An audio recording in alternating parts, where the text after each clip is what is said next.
bienvenue dans une nouvelle vidéo.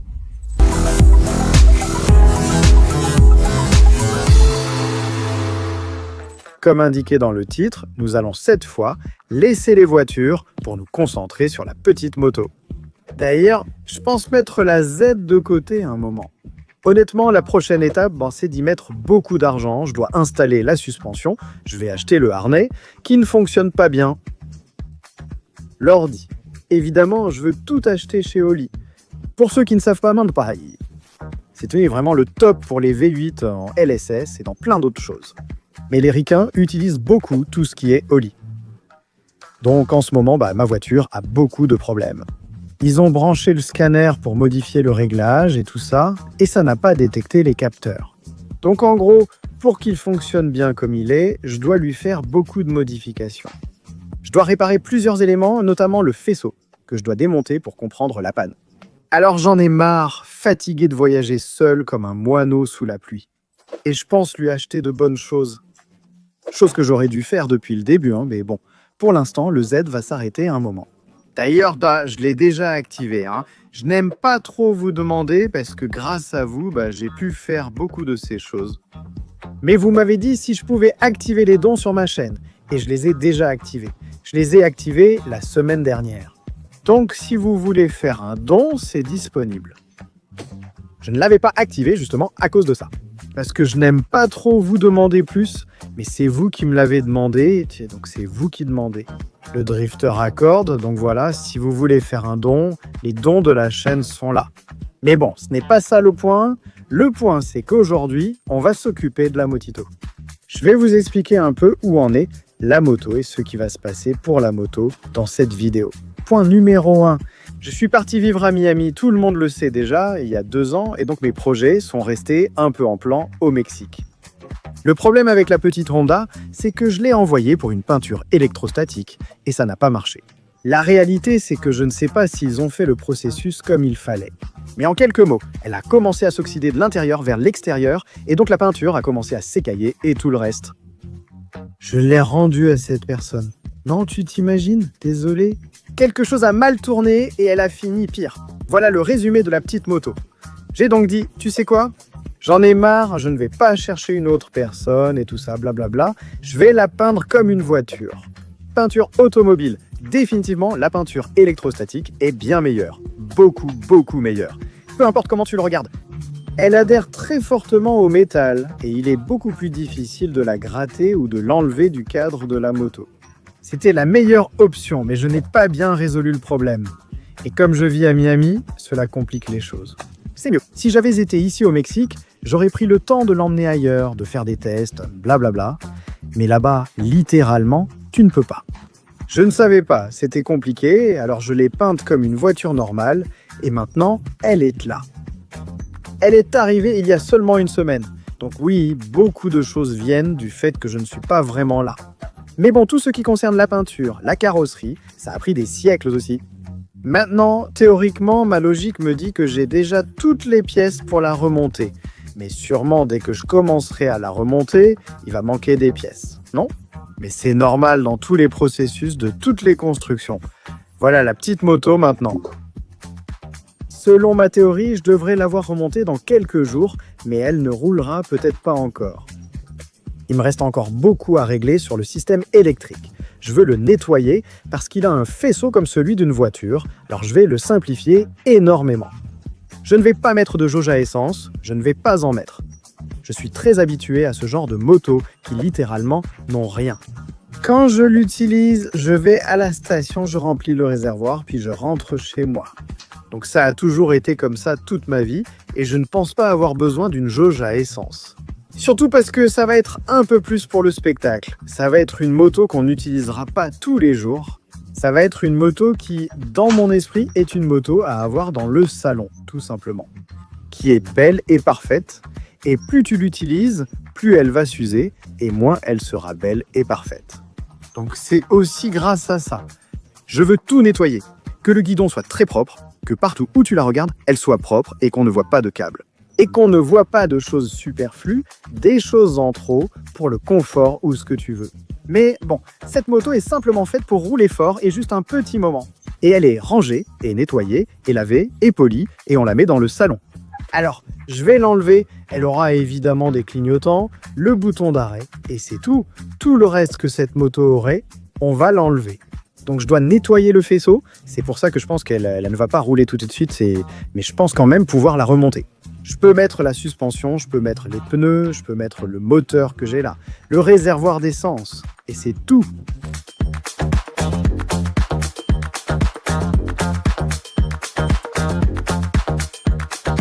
Un remerciement spécial à Cavazos qui s'est donné à fond pour peindre la moto. Cavac m'a beaucoup aidé, vraiment, dans tous mes projets ici au Mexique. La seule chose qui l'inquiète, il me dit « Mec, tu es à Miami, comment puis-je t'aider à avancer ?» Avec la moto, c'est gros ce qui s'est passé. Il a dit « Mec, je te la peins à l'atelier. » Eh bien, elle est restée au top, les gars. En gros, dans ces deux caisses, on a toute la moto. Ici, on a ce qu'on a enlevé. Voici l'ancien faisceau, les T de fourche. Les axes, ceux-ci sont neufs. Mais bon, ici, on a les pièces neuves, l'axe peint, un levier, plusieurs goodies. Théoriquement, on a tout ce qu'il faut pour la moto ici. Maintenant, ce qui m'inquiète, c'est que d'après moi, il me manquait des joints. Mais bon, on va commencer à la remonter et espérons qu'il ne manque rien. On va commencer à installer la suspension avant. Pour être honnête, voyons. Je sais monter la grande majorité de ces choses, mais chaque moto est différente. Donc je vais monter ce que je sais et ce que je connais sans manuel, et ensuite je vais devoir prendre le manuel. Donc maintenant, j'ai besoin du roulement du pas. On ne sait pas où il est, les problèmes commencent déjà. Ah, le voilà, on va bien le graisser, ça c'est important, qu'il soit bien solide. Sans peur, voici la fourche. Ce n'est pas la graisse qui va stopper cette moto, vous verrez. Vous direz drifter, pourquoi ? Pourquoi l'as-tu laissée si longtemps ? Elle devient spectaculaire. Eh bien oui, la vie passe les frères. La vie passe et parfois il faut s'adapter. Et maintenant, comme nous vivons à Miami, la moto est restée à moitié finie, mais nous sommes contents. C'est vrai, oui. Oups, elle pèse plus maintenant, on va devoir la descendre d'ici. Avec ça, ils ne vont rien gagner. Un aperçu de comment cette moto va arriver. Ceci était la pièce d'origine, elle s'appelle le pontet supérieur, qui se place comme ça. Elle tient la fourche ici et les deux barres de la suspension là-haut. Et regardez ce que le drifter a acheté, regardez ça. Et c'est à ça que je fais référence quand je dis qu'il n'y aura rien sur la moto. Ici, il y avait le compteur de vitesse. Ici, il y avait... Qui sait quoi, gay, 1000 choses. Et le drifter ne va rien mettre du tout, les gars. Eh bien... Un peu comme ça. On dirait que c'est la peinture. D'après moi, j'allais monter la moto en un rien de temps. Et ça fait 1 heure que je suis sur la même chose. J'ai déjà mis de l'huile ici, mais la barre ne monte pas plus. En fait, j'ai déjà serré ceci et je tape ici pour que ça fasse comme ça, pour que ça monte, mais je n'y arrive pas. Inimoile race. Évidemment, ceux d'en bas sont desserrés. En fait, j'ai mis un tournevis ici pour ouvrir un peu plus ce collier. Mais le problème n'est définitivement pas en bas, le problème est ici, c'est trop serré et il n'y a pas moyen de l'ouvrir. Vous voyez ici qu'il y a comme une rainure et ça fait que ça s'ouvre un peu ou que ça se ferme. C'est ça qu'il fixe ici, non ? Ici, il y a un autre mécanisme. Il y en a un à l'intérieur. Oui, il y a des petites choses guettilles qui, quand tu serres, s'accrochent à la barre, mais je n'ai pas réussi à l'insérer. Alors continuons à taper dessus. Heureusement, j'ai ce petit marteau, il est vraiment bien. Il est en caoutchouc avec un poids à l'intérieur. Quand tu frappes, le poids va de l'autre côté et donne plus de force, mais ça ne nous aide pas beaucoup. Pour être honnête, non, le mécanisme dont je vous parle est même déjà tombé. Heureusement, seulement d'un côté, mais je vous dis que c'est un peu serré. Oui, si tout va bien. Bon, ça, on peut le mettre à la fin. Ici, c'est déjà arrivé, c'est-à-dire, cette pièce est correcte, mais je ne sais pas ce qu'il faut faire ensuite. Voilà, on l'a déjà mise et laissée à la même hauteur, ce qui est très important. Maintenant, on peut continuer. Merde, je suis en train de transpirer. Maintenant qu'on a l'essieu avant, on va installer l'essieu arrière avec précaution. Le drifter, il n'y a aucune urgence. L'important, c'est que ce soit bien fait, qu'il ne soit pas raillé. Voilà ce qui arrive quand on ne lit pas les instructions. Je crois que les repose-pieds en avons là. L'axe du drifter est très long, drifter. Mais ça ne me dérange pas, hein, parce qu'on adore les nouveaux repose-pieds. Regardez-moi ça. J'aurais aimé vous montrer les anciens, mais je les ai déjà jetés. Ceux-ci m'ont coûté très cher. Ce sont des Cognito. Ils portent le même nom que ce triple clamp. Mais ça va faire toute la différence, toute. Et oui, je pense qu'ils y allaient avant. Maintenant, ils dérivent tranquillement, sans se presser. On vérifie si ça rentre et si c'est bien là. Ok, on a un autre problème assez sérieux. Je lui ai acheté ces Silent Blocks pour l'arrière. Je ne sais pas si on peut bien voir, mais vous voyez qu'il y a un anneau extérieur, un anneau intérieur et au centre, il y a du caoutchouc et ce sont les originaux. Eh bien, il se trouve que je vois qu'ils ne rentrent même pas en rêve. Et c'est parce que ce petit anneau extérieur est encore là. Donc ici aussi, je vais devoir, je ne sais pas comment les retirer pour pouvoir mettre ceux-ci qui sont d'origine. Donc, définitivement, s'ils ne rentrent pas, c'est qu'il y a un problème. Et le problème est clair, donc ce sera un peu délicat. Il va falloir le couper avec une Dremel ou quelque chose comme ça pour pouvoir retirer ce morceau.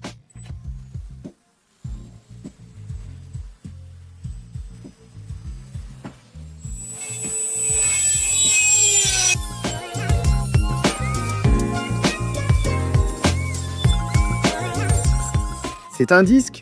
Oui, cela arrive. Je viens justement de le couper au cutter. Justement pour éviter que la peinture ne parte, mais ce n'est pas encore rouillé. C'est ça le problème, ça n'a même pas bien pris, vous voyez ? Alors ? Oui, il va falloir lui donner un petit coup de propre. J'imagine qu'avec ce genre de véhicule ancien, il faut toujours finir par leur donner un petit coup de propre. Mais l'idée, c'est d'en faire le moins possible. Oh papa, ça suffit au drifter, bien maintenant la seconde. Maintenant, on peut enfin revenir là où on en était pour la 4e fois. Regarde-moi ces petites vis.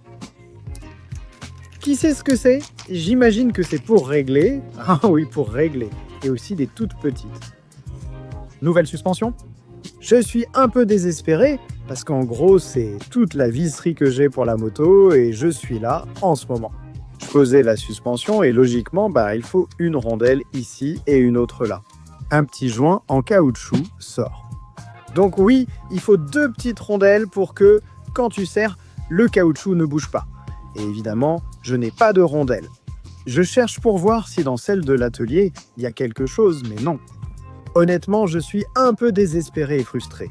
La visserie d'origine, de toute façon, n'allait pas exister parce que je l'ai acheté sans les vis d'origine, donc ça ne m'inquiète pas trop. Mais bon, je ne sais pas avec quoi je vais pouvoir assembler. Je pense devoir tout adapter à cause de l'axe que j'ai mis ici, regardez comme il dépasse. Donc je vais devoir le couper, ou bien je devrais mettre des entretoises comme ça, de chaque côté. Cela n'a pas trop de sens pour moi.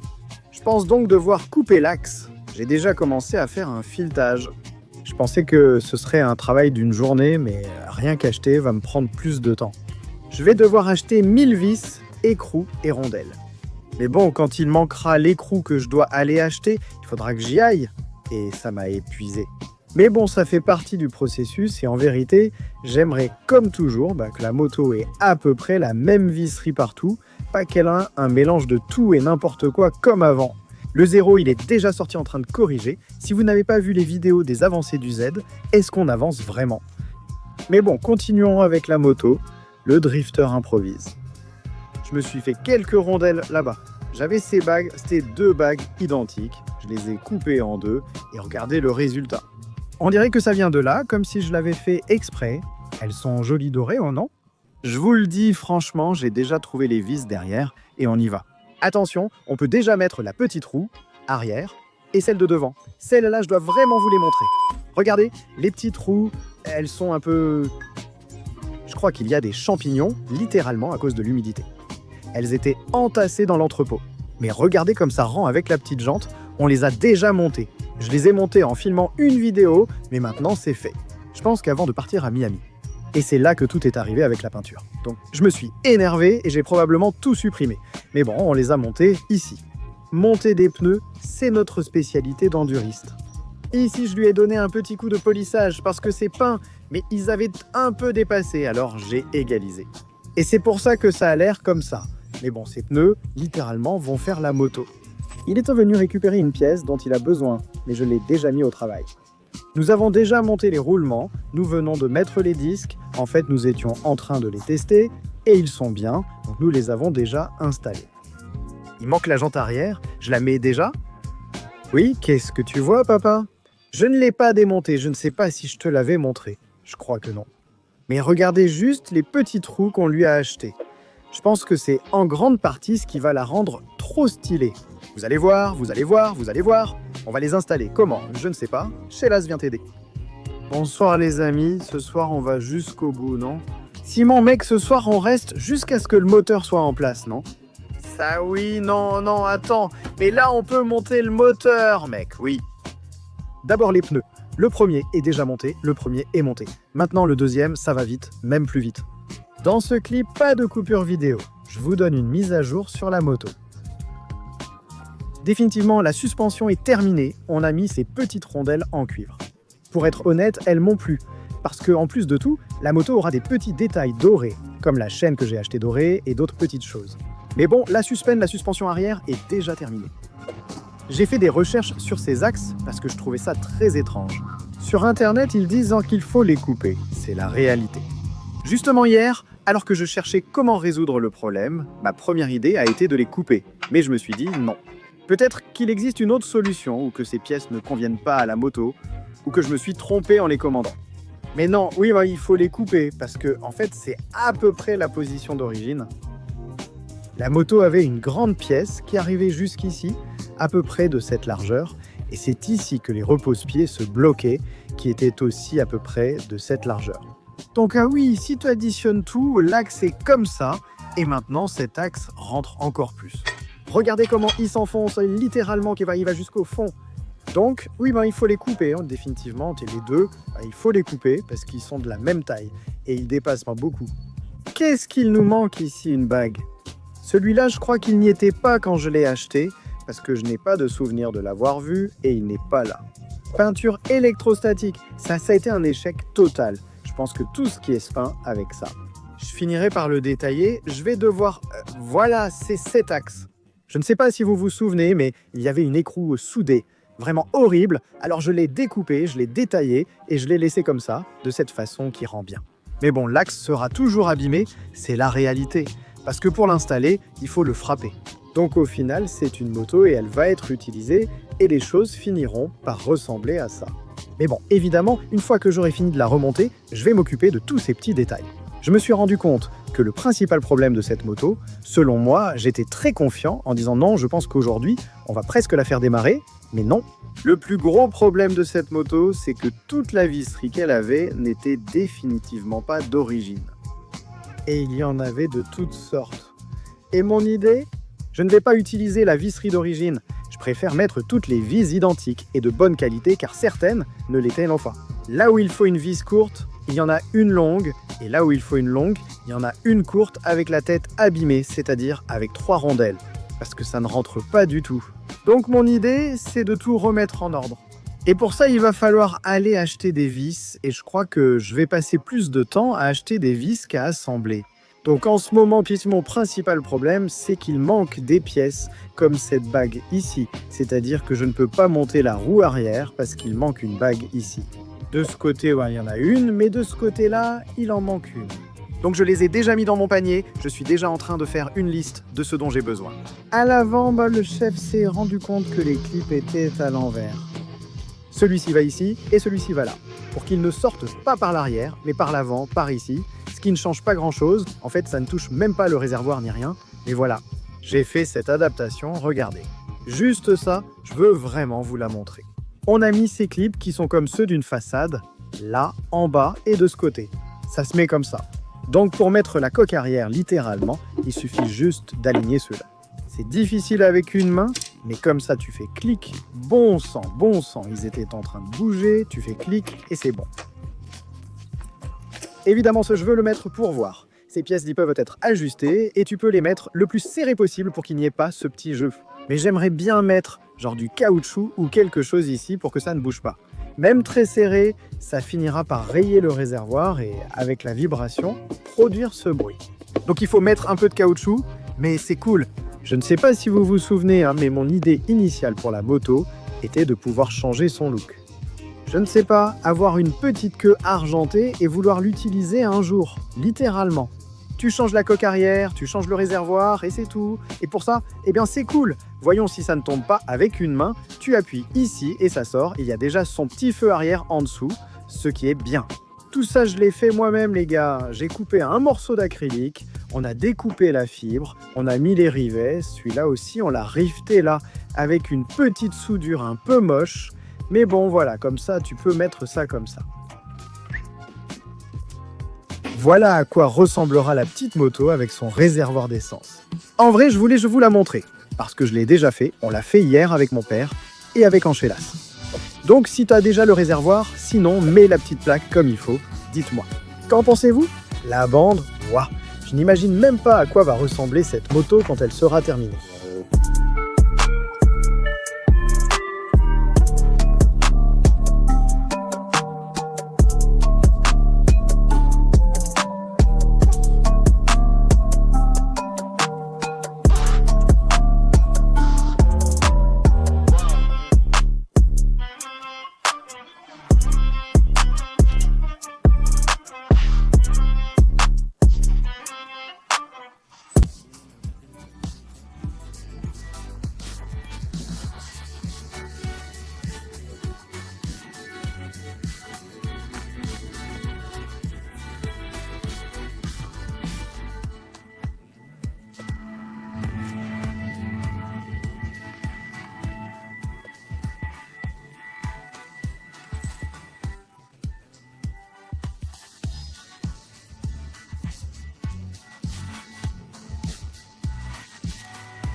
Daddy était comme ça.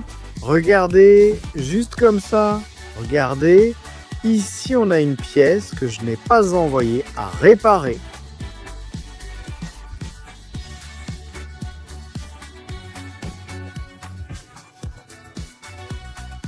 Et vous voyez ça ici, regardez, ce sont des bulles d'oxyde.